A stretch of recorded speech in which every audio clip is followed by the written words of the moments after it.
দর্শক আমন্ত্রণ শুরু করছি চ্যানেল 24 এর বিনোদনের নিয়মিত আয়োজন এন্টারটেইনমেন্ট 24।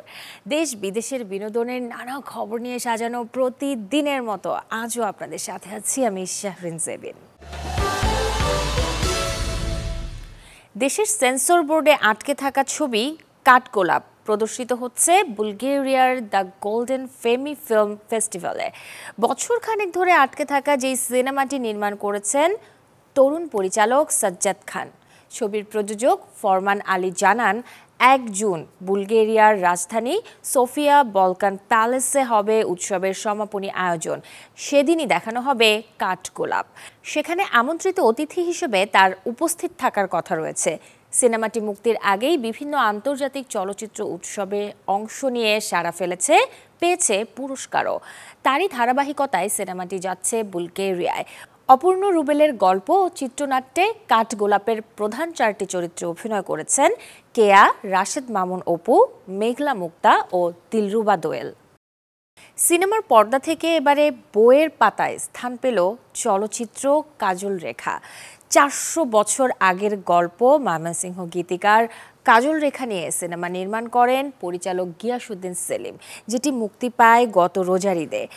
এখনও যখন সিনেমাটি চলছে প্রেক্ষাগৃহে, তখন ঢাকা বিশ্ববিদ্যালয়ের ইতিহাস বিভাগ মাস্টার্সের কোর্স হিসেবে অন্তর্ভুক্ত করা হলো কাজল রেখা সিনেমাকে।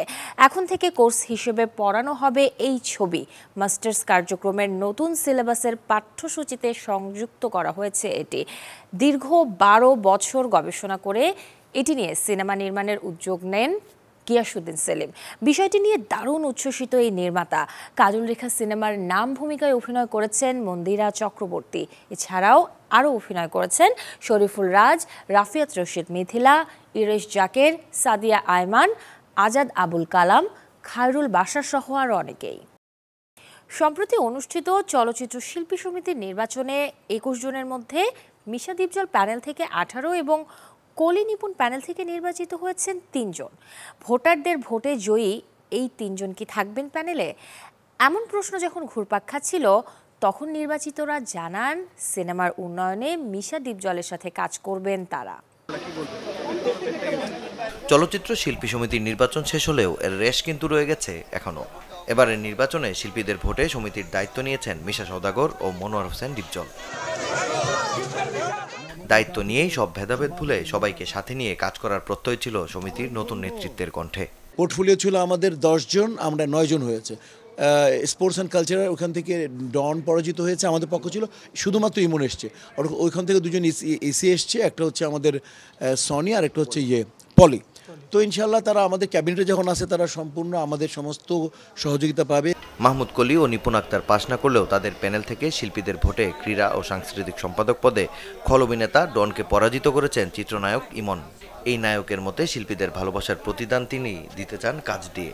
প্যানেল তো আসলে 2টা না 3টাও হতে পারে, আর শিল্পীরা তো ভোট দেন মানুষদেরকে।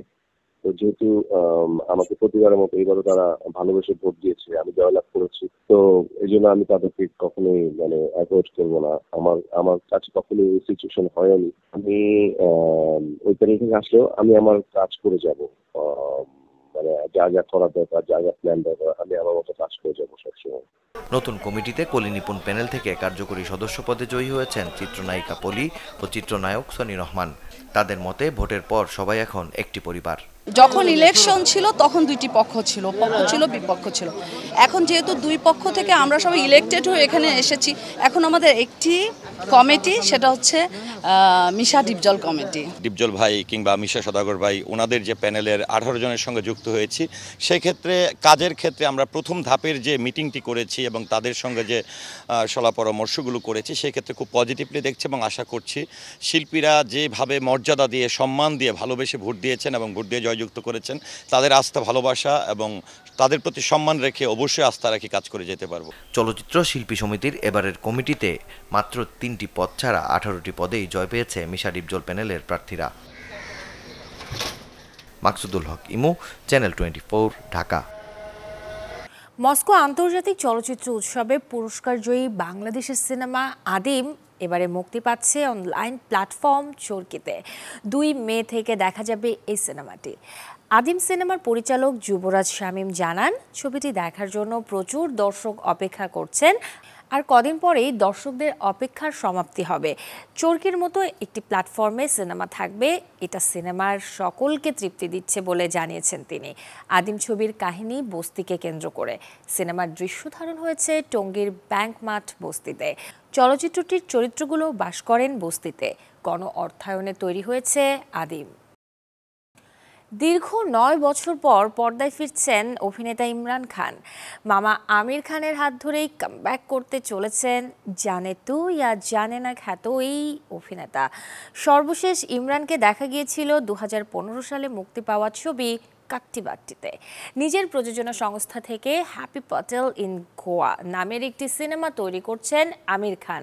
কমেডি ঘরানার এই ছবিটির মুখ্য চরিত্র হ্যাপি প্যাটেলের ভূমিকায় দেখা যাবে ইমরান খানকে। সিনেমাটি পরিচালনা করছেন বলিউডের আরেক অভিনেতা ফিরদাস। সিনেমাটি দিয়ে পরিচালক হিসেবে অভিষেক হবে তার। জানা গেছে এরই মধ্যে গোয়াতে শুরু হয়েছে এই মুভির শুটিং, যদিও এখনও ছবির মুখ্য নারী চরিত্র ঘোষণা করা হয়নি। হ্যাপি প্যাটেল ইন গোয়া সিনেমায় কেমিও হিসেবে ধরা দিবেন আমির খান। চিত্রকর শান্তনু হাজারিকার সাথে ভেঙে গেছে দক্ষিণ ভারতের অভিনেত্রী শ্রুতি হাসানের দীর্ঘদিনের প্রেমের সম্পর্ক। ইতি টেনেছেন 4 বছরের লিভ ইন রিলেশনশিপের। সম্প্রতি একে অপরকে ইনস্টাগ্রামে আনফলো করলে শান্তনু ও শ্রুতির বিচ্ছেদের গুঞ্জন ছড়িয়ে পড়ে। এমনকি নিজের ইনস্টাগ্রাম থেকে প্রাক্তন প্রেমিকের সমস্ত ছবিও মুছে ফেলেছেন এই অভিনেত্রী। জানা গেছে গেল মার্চেই তাদের বিচ্ছেদ ঘটেছে। দুজনের মধ্যে ব্যক্তিগত বহু মতের অমিল থাকায় বন্ধুত্বপূর্ণভাবেই একে অপর থেকে আলাদা হওয়ার সিদ্ধান্ত নিয়েছেন। যদিও এ বিষয় নিয়ে এখনো কোনো মন্তব্য করেননি কমল হাসানের মেয়ে শ্রুতি হাসান। সিরিয়ালের প্রযোজকের বিরুদ্ধে আর্থিক ও মানসিক হেনস্থার অভিযোগ তুলেছেন ভারতের টিভি সিরিয়ালের জনপ্রিয় অভিনেত্রী কৃষ্ণা মুখার্জি। নিজের সবশেষ অভিনীত সিরিয়াল শুভ সাগুনের প্রযোজক কুন্দন সিংয়ের বিরুদ্ধে এই অভিযোগ আনেন তিনি। সোশ্যাল মিডিয়ায় ভয়াবহ অভিজ্ঞতার কথা শেয়ার করে এই অভিনেত্রী জানান, মেকআপ রুমে তাকে অসুস্থ অবস্থায় আটকে রাখা হয়েছিল। এমনকি অভিনেত্রীর 5 মাসের পারিশ্রমিক আটকে রেখে তাকে নানা রকম হুমকি দিয়েছেন বলেও দাবি করেন কৃষ্ণা। ইয়ে হে মোহব্বতে ধারাবাহিকে অভিনয় করা কৃষ্ণা মুখার্জি পরে শুভ সাগুন ডেইলি সোপে কাজ করেছেন। তবে এই ধারাবাহিকে কাজ করার পর তিনি আতঙ্কে রয়েছেন বলেও জানিয়েছেন।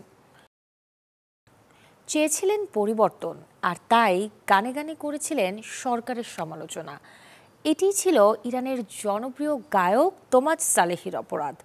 সেই অপরাধের শাস্তি হিসেবে তাকে মৃত্যুদণ্ড দিয়েছে দেশটির আদালত।